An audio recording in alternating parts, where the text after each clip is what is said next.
Welcome to another episode of Waves of Wisdom.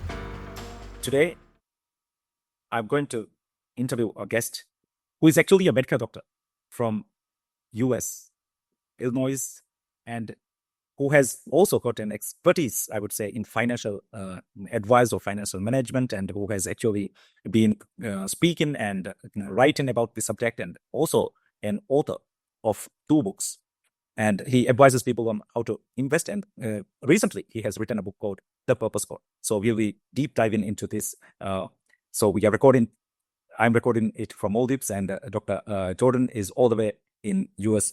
Welcome to the show, Dr. Jordan. Thank you so much for having me. I'm excited for the conversation. Yeah. Just to start with, Dr. Jordan, can you tell us a little bit about your career? Because for me, it is quite, I'm also a finance person by profession, and that's where I started my career. And I also changed it quite a bit over time. So being a medical doctor, I have not seen many medical doctors being interested in financial management and personal finance and stuff like that. How you got interested in that? So basically, when I was 7 years old, my father was 40, and he was a medical doctor. He treated cancer patients, and he died suddenly. He was rounding at the hospital. He had a blood vessel in his brain burst. And because I was 7 years old, I figured things only happen in the world because of me, right? Because when you're 7, you think you're the center of the world. So I figured I was somehow responsible for his death. And the way I was going to make up for that was I was going to become a doctor just like him, walk in his footsteps, and it would fix everything. And so that was a very deep sense of purpose for me throughout my young life. But something funny happened. I became that doctor, went through all the years of medical school and residency, and was practicing. And I found that it wasn't filling me up. In fact, I burnt out really quickly. I realized that this attempt to undo the cosmic wrong of my father dying didn't work very well. Like, I became a doctor, and yet he was still gone, and I wasn't saving the world. And so I started thinking about finances. How am I going to make enough money so I can stop doing this thing that doesn't fill me up anymore? And I discovered the personal finance, financial independence world, and it gave me the vocabulary to understand my money, and I dutifully saved and invested. And I was lucky because my parents had taught me lots of important financial lessons. And so within a few years, I was able to leave my job as being a doctor because it wasn't filling me up. There was one little piece of it I still really liked doing, and that was hospice medicine, taking care of the terminally ill. And so I started doing only hospice work. It was like 10, 12 hours a week. I got rid of everything else. And that created this open space to do whatever I thought was exciting. And at first, I didn't know what that was. But I eventually dived into personal finance because that's helped me get away from medicine, which was burning me out. And strangely enough, I started a blog and a podcast, and I was speaking to all these financial experts, these entrepreneurs, these financially independent people. And when I asked them, what does enough money look like? Or why are you doing what you're doing? What is the money for? I got a lot of blank stares. But strangely enough, you know who had the answers to all those questions? My dying hospice patients. When they were on their deathbeds, they'd say things like, I really regret that I never did these things that were deeply important to me. So at first I wrote a book about that, What the Dying Could Teach Us About Money and Life, which was called Taking Stock. That book, one of the main premises of the book was that we should be putting purpose first and then building a financial framework around that. And I went to market that book, and I did a bunch of public speeches, and people would come up to me afterwards and they'd be angry at me. Like, I thought I was giving this uplifting message, and they'd be angry at me, and they'd say, well, you keep saying find my purpose. Well, I don't know what my purpose is. I have no idea how to find my purpose. In fact, I'm tired of looking for it. Please stop telling me to find my purpose. And so this was, a message to me. People needed to learn more about purpose. So I did a deep dive into that, and I found out that we got purpose completely wrong. So I wrote my second book, The Purpose Code, to help people understand purpose better so they could use it to live a happier life. Wonderful. You have had a quite, it's really unfortunate that it is a dramatic, sad event in your life which has actually taken you to realize it. And today, I think the message you are giving to the world is that you don't have to go through what you went through. Others don't have to go through that to realize that finance is important, the purpose is important. I think this really resonates with with the current work which I am also doing, which is I'm writing a book and a blog called Unretirable. Actually, my message is also similar. Don't wait to your later years and retirement to actually find your purpose and live it. I think you rightly said the people at the deathbed, they will have some regrets if they have not living by their purpose. And it is not, as you rightly said, it's most of the times might not be financial gains or building an empire of wealth, isn't it? So you before we go into that, you also mentioned just now that your parents taught you very good lessons about money and finance. For the benefit of our audience, can you share a bit of those advices? So I was incredibly lucky. So my parents did a few things right. One is they saved way more than they spent. So my parents generally saved about 50% of their income. The other thing is they were entrepreneurs. So they built businesses. Both my mom and my stepdad, after my father died, both had their own businesses. So they did these side hustles, right? These things on their side. My stepdad was a healthcare executive, owned his own business. But on the side, he sold coins because he was a coin collector. They also owned real estate. So my parents at some point owned 14, Joy, 15. how do you mean physical coin or today? Yeah. Today in the Yeah. context of Yeah. Not cryptocurrency. not a crypto coin. Physical American coins. He would collect pennies and dollars and nickels and quarters and collect them that are hundreds of years old, and then he would sell them online.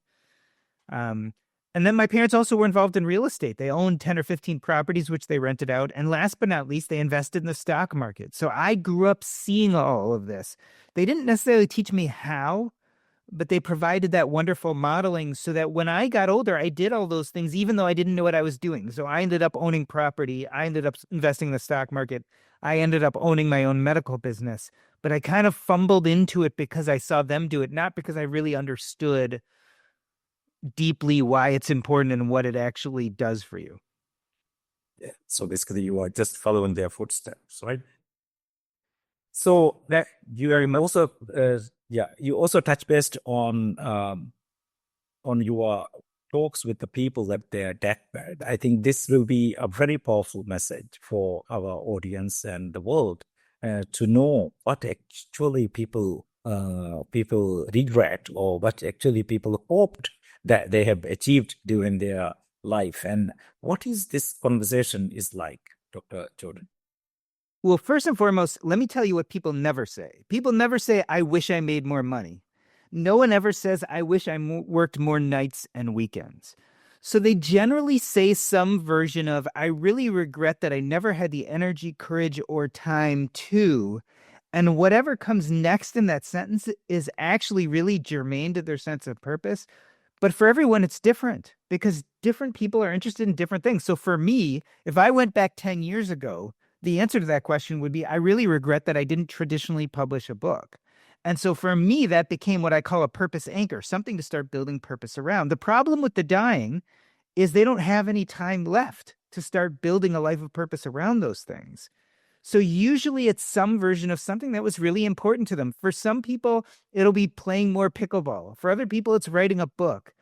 For one person, it might have been collecting baseball cards. For another, it might have to do with a relationship that fell to the wayside. So everyone has something different. But what binds them or ties them all together is the regret that they didn't spend the time and energy, or they didn't have the courage to do these things that were deeply important to them. And so those are the kind of conversations I have often at the deathbed. And so the question is, why do we have to wait till we're dying to realize what's important to us? What if we as young people can ask ourselves the same question? What would I regret never having the energy, courage, or time to do? But not waiting until you're meeting a hospice doctor like me, but doing it when you're 20 or 30 or 40 or 50, not when you're retired, but when you're in the midst of your career, and start thinking about that, building that life of purpose now and not waiting until it's too late. Wonderful. I think this is exactly the message I also want to give to those who are especially at their mid-careers or early stages of their career. A lot of times we are just wandering around. And I think so. Just one more question on these interviews with the people. majority of the people, what they talk about is not something material, right? Like you mentioned, it is maybe some elements of fun or giving back to the society or relationships. What is the majority of the people talking? I mean, mostly it's about becoming the person you want to be. And so I tell the story actually in my first book, Taking Stock. I was once taking care of a guy in his 40s, and he was in his 20s. He was in the middle of corporate America, and he was moving up the corporate ladder, doing really well. And he did something no one could understand. He had a dream of climbing Mount Everest. So he actually interrupted his career, took time off, even though everyone told him, you're going to lose your place. You're never going to move up the ranks the way you would. But he took a whole year off, trained for 6 months, and then went to go climb Mount Everest. He made it about halfway up, and then the weather changed, everything changed, and they had to come back down. They never successfully made the climb. But I met him in his 40s when he was dying of leukemia, and the only thing he ever wanted to talk about was climbing Mount Everest. Not in a bad way, not like I never made it. Yeah. He wanted to tell all the nurses and the chaplains and the social workers what it felt like and how invigorating it was and how exciting. And so the point is, we want to become the person we want to be. He became the kind of guy who went and tried to climb Mount Everest. Not whether he succeeded, not that he got to the top and summited it, but that he tried. And so I think that's what we really want to do, is we want to become the people we want to become. And it usually doesn't have to deal with goals. Like, if I want to be, like I said, for me, the answer was I wanted to traditionally publish a book. But the truth of the matter is, being an author is not having a book. Being author is about writing. It's about becoming that person. And so I think that's that theme, is, did I become the person I wanted to be? Not whether I succeeded, not whether I failed, but did I have the courage to become that person? So, first of all, to understand that somebody has not become or became the one they wanted, they should actually have already realized that this is what they wanted in life, right? So for these people, at what age or when they would have realized, you think, this is my life's purpose or something I need to do? Well, what I'm trying to warn against is too many people I might only really identify and come to terms with that when they're on their deathbeds. So my whole point is to get younger and younger and younger people to start thinking about these things. And don't get me wrong, your purpose can change. Your purpose can be big or small. You can have one purpose or many. The point is not to get it exactly right when you're 25 or 30 years old. The point is to start thinking about it so that you can then build a financial framework around those things that truly light you up. And so everyone reaches this point at a different time, but I want to keep you from reaching it on your deathbed. I want you to start thinking about these things now, because it does take energy. It does take courage. And I always tell people, you don't find your purpose, you build it. So it's going to take some work. And so that's why I really want people to start doing that now. So if you are lucky, you start thinking about these things way younger. But I'll tell you, it's never too late. Even some of these people where we have these deathbed conversations, sometimes we can't accomplish the thing, but we can do something close, or we can connect them with the right people, or we can help them feel a little bit of their dream. And so if it's not too late for my patients on their deathbed, it certainly is not too late for you if you're 60 or 50 or 40 or 30. There is always time, but you've got to start. Yeah, you very rightly said. Yeah, I mean, starting this and thinking about it is the starting point, right? So I think the other question a lot of people, especially young people, even people at their mid-career life, would have is actually when I also talk to them about purpose. A lot of times they are not sure about how they can identify their purpose, whether what they are doing or what they are liking is their purpose or not. Have you, especially in your new book, were you able to decode this? Yes. And so people think you're supposed to find your purpose. And I say, well, you don't find your purpose, you create or build it. But it is true, you have to have these inklings, these beckonings, these things to build purpose around. So I call those purpose anchors. Those are the inklings, the things that light us up that we then build a life of purpose around. So the big question I get is, well, how do I identify my purpose anchors?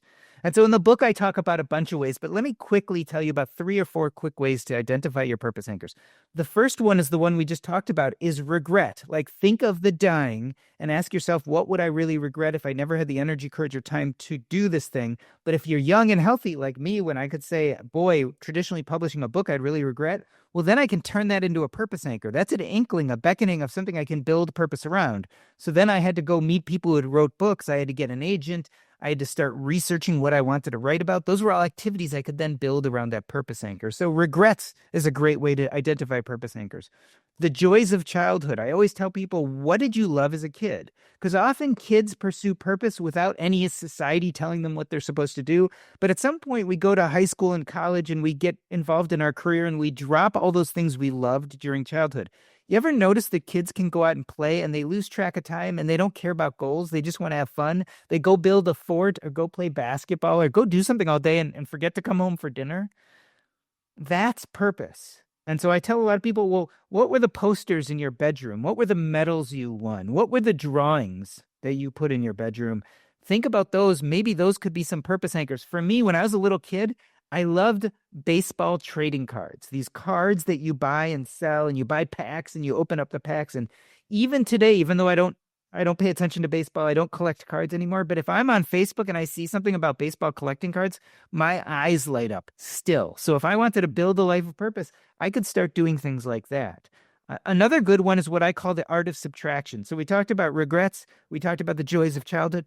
The art of subtraction, I tell people, go ahead and take your job. Let's say it's a job you don't love, and write down the 10 or 15 roles and responsibilities and start crossing out everything you don't like or that feels boring to you and see if there are 1 or 2 things that are left. When I did that with my job as a doctor, I didn't like almost everything, but the one thing that was left over was hospice work. And so that became a purpose anchor for me to build some life around. And last but not least, if you can't identify any purpose anchors using any of those techniques, use the spaghetti method. That means throw a bunch of things against the wall and see what sticks. Try a bunch of activities you normally don't try. Say yes to people you don't normally say yes to. Try something that scares you a little bit. And at the end of the day, ask yourself, was it a good use of my time? And if the answer is yes, then that might be a purpose anchor. But I really have to be clear on this. All of these purpose anchors assume that you understand the right kind of purpose. So in my book, I talk a lot about 2 different types of purpose, what's called little p purpose and big P purpose. Big B purpose is big, audacious purpose.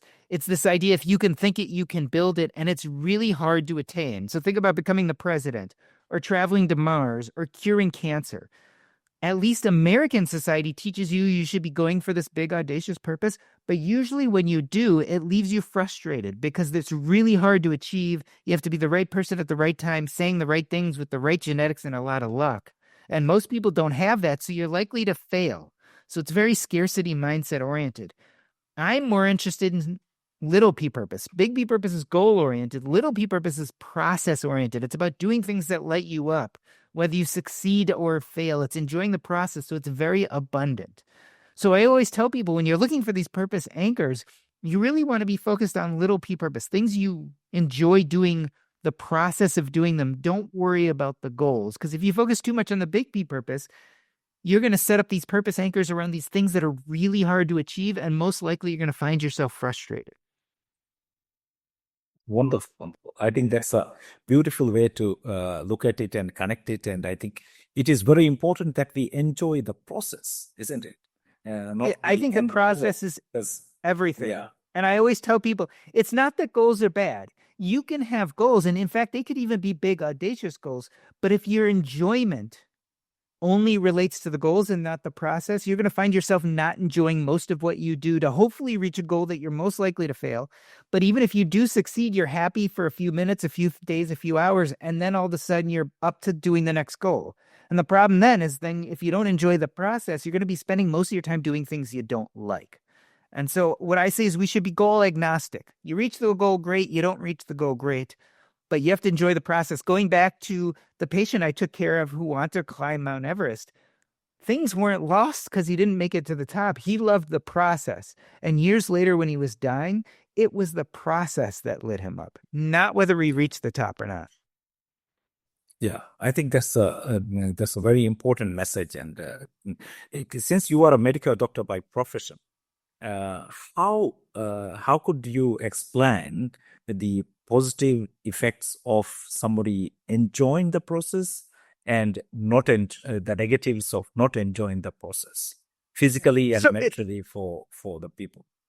it's very clear. When I was giving my talks and saying that purpose has to become before our finances and getting all these people angry at me that I was telling them to find their purpose, I did dive into the literature about having a sense of purpose in life and what that does for us.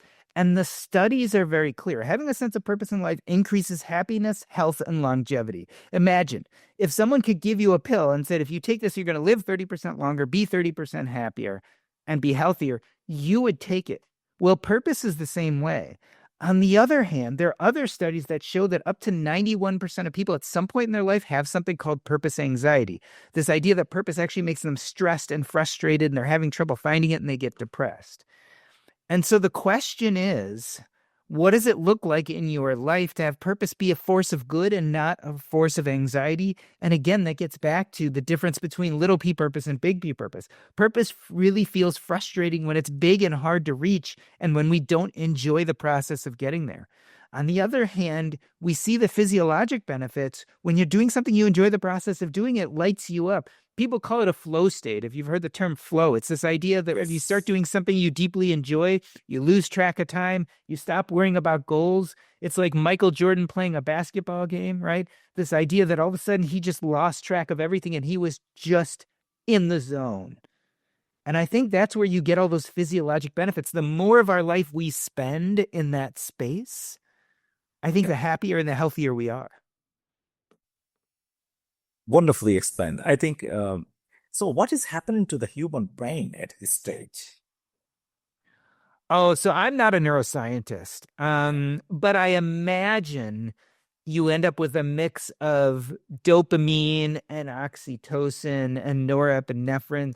There's this interesting mix of neurohormones that probably connects to our sense of happiness and well-being. And I actually, on my own podcast, I had a neuroscientist on, and she said, well, don't worry about the neurohormones. It's actually the parts of the brain that are getting excited. So the good parts of the brain get excited when you're doing something you're deeply engaged in.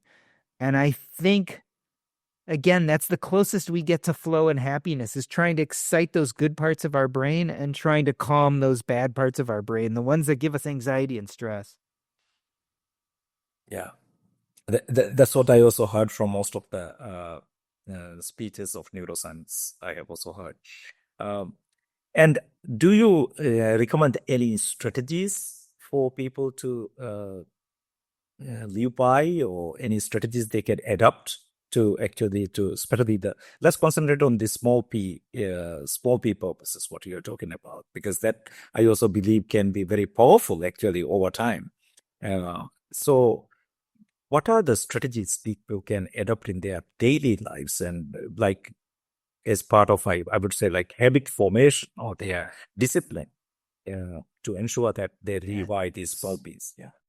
So I think step one is to identify little p purpose in your life. And it's something that you iterate on. So you're continuously doing this. You don't just do this once and you're done. It's something you're constantly thinking of. But what are these purpose anchors in my life? But identifying the purpose anchors is only step one. Then you have to take action. I always tell people, I think people get confused about what purpose actually means. My definition of purpose is it's the actions we take in the present and future to light us up. And so purpose is all about action. So once you identify the purpose anchors, then you have to take action. I call this process the climb. And so what is the climb? The climb is building a series of activities around purpose anchors. And so this is something you practice every day.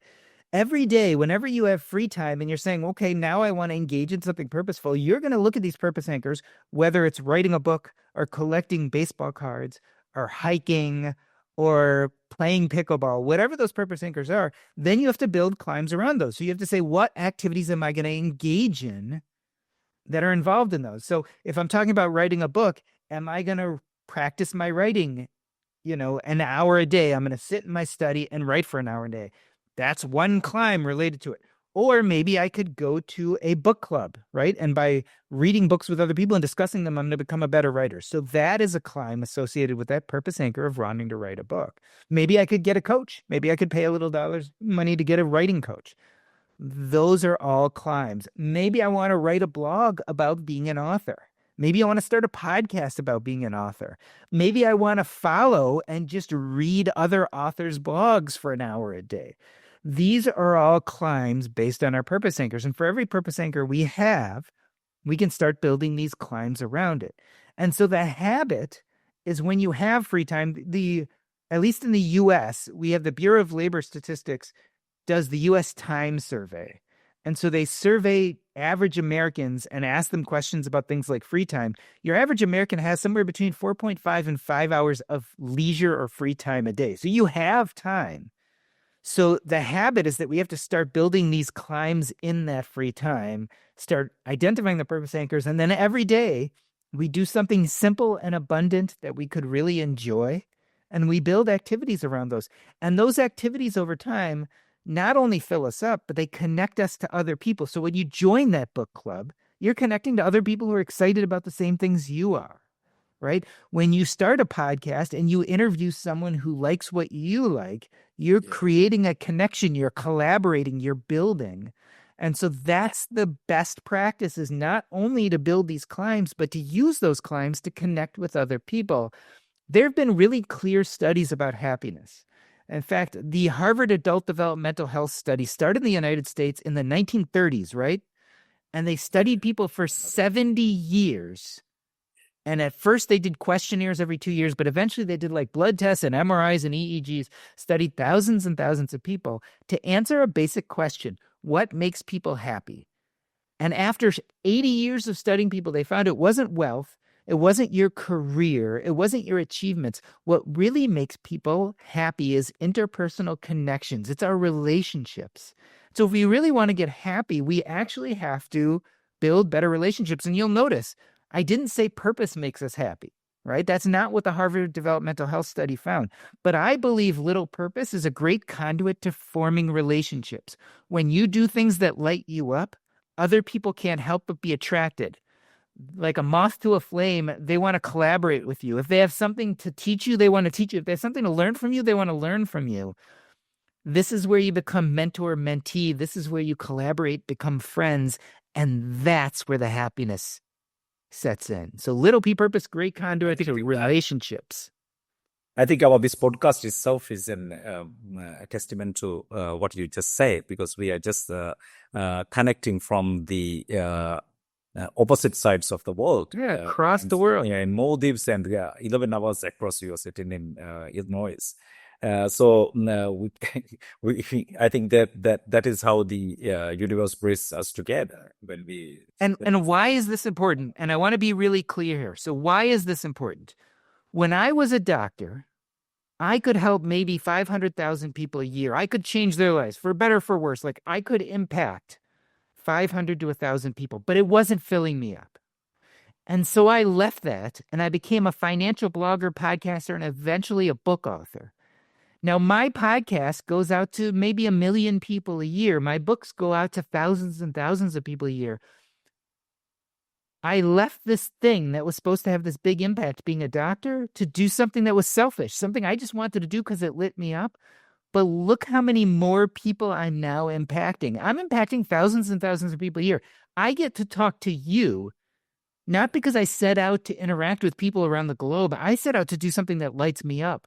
But a happy side effect is what I created impacted way more people than ever being a doctor did, even though I didn't plan on it, and gave me these fantastic opportunities to talk to people from all walks of life like you. And so it's not just that you're doing this so you'll be happy. When you actually pursue little p purpose, you're changing the world. You're actually going to impact more people than if you go out and say, I want to have a big impact. What can I do to do that? That's the wrong way. You're going to end up doing something that you don't love and you're going to burn out and you're never, ever actually going to have the impact you want. Go do something you love, and that's how you change the world. Dr. Jordan, you are just motivated me also so much to go into this path. And Yeah, since I mentioned at the beginning of my this just before we started the podcast, I mentioned you about what I am writing and things like that. So let me ask a question. What do you think about retirement? So I love your word, unretirable. Because the truth of the matter is, we want to create a life in which we don't want to retire from. People think about retirement money and they're like, well, retirement is when I stop making money. Yes. And I want to broaden people's views. I want you to create a life you love, and hopefully you also make some money doing it. But if you really love doing it, you're never going to want to retire because you're deeply engaged in things that are purposeful. People think that we work and then we get retired and we stop working. But the truth of the matter is, you're going to work your whole life. Even if you're going to do your own dishes after you cook yourself a meal, that's all work. The question is, are we doing deep, engaging work that fills us up? Who cares whether you're making money for it or not? Now, granted, when you're young, you're going to have to make money to support yourself. But over the years, you want to start doing work that's deeply gratifying. Hopefully, you do make some money at it. But ultimately, you want to build a life that you never have to retire from. And if, in your words, you want to be unretirable. But if you're going to do that, you have to start figuring out what purpose looks like in your life, and you have to start building a life of purpose around it. The finances are manageable. You can figure out how to integrate them into your purposeful life. But the only way to do that is you actually have to really think hard about purpose. Okay, wonderful. So you touch based on the point which we both are very passionate also about, which is the personal finance management aspect of it. How important is finance for you to become unretirable? You just mentioned that you can figure it out, but somebody might say that you are telling that because you already had backing from your parents and your previous career, which was really highly paid. And but is it? Is this true that it could be figureoutable for anybody?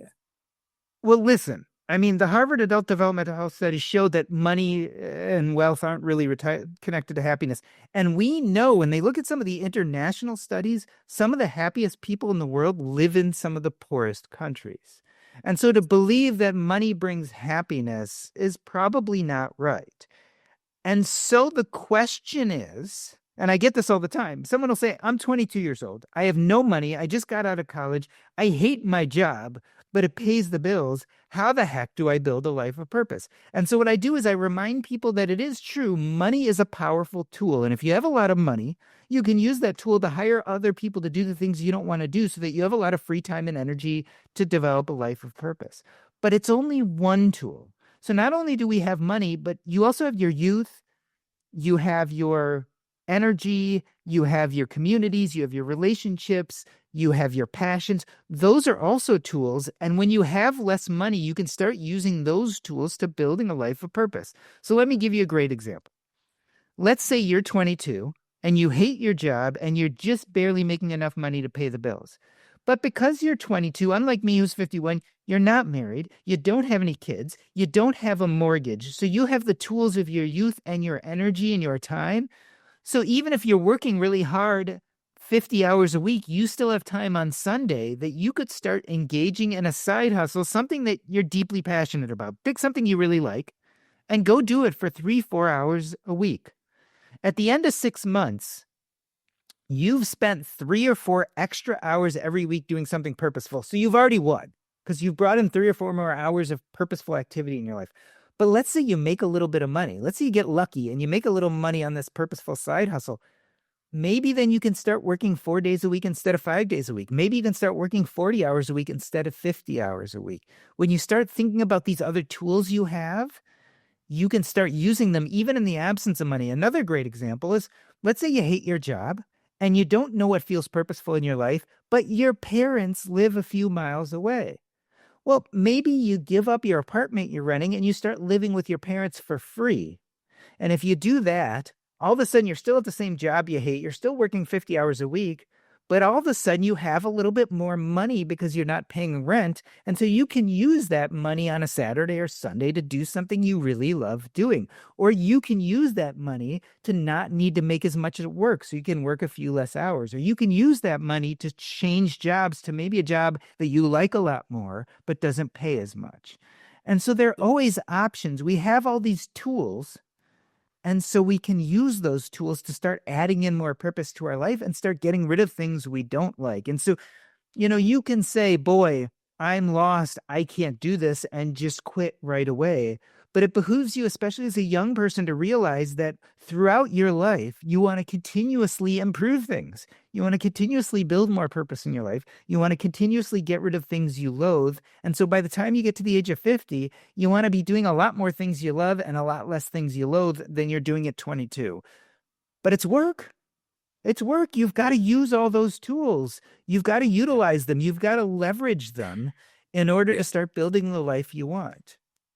Yeah, I think, when we talk about the life, and I think it's so important, point which you highlighted, that to start as early as possible, is because sometimes, nobody knows their age, right? Even at your hospice work, you must have come across really young people in their midlife who are at the deathbed, right? It don't have to be always 60 or 70 or 80 plus, right?